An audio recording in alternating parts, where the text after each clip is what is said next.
Kali mo ba?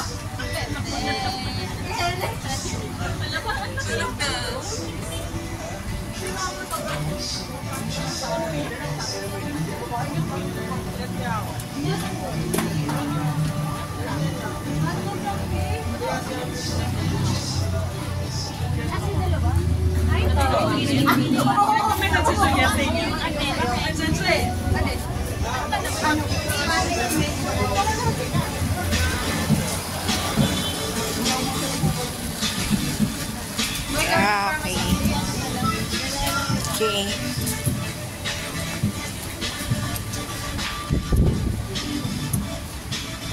Ayun. May bilyaran doon, no? Kita natin lahat. Andito nga pala ako sa Calle Orosa.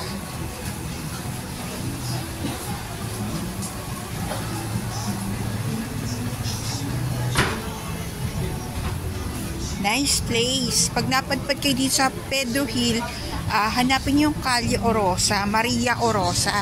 Then makikita nyo to. Okay? Mrs. 99. Ayan o, 99 pesos lang yung mga bentelog. Ayan. Pwede pa kayo maglaro ng billiards.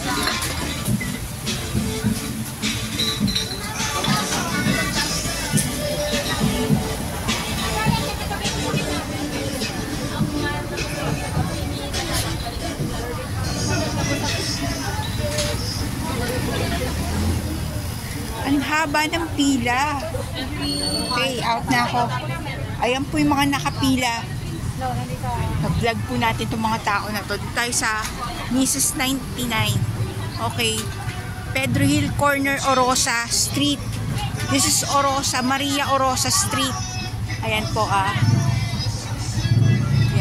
Mula loob hanggang labas, labas hanggang loob. Pinakita ko sa inyo. Meron din silang bilyaran, guys. At kita nyo naman, ang mga tao nakapila. Mga nasa 7 o'clock na po tayo ngayon. Ayan. Pag napadpad kayo dito sa Pedro Hill, halapin nyo tong place na to.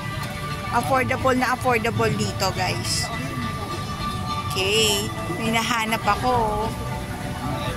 Day. Parang may Andy's Pansit Canton sa loob, nakita ko.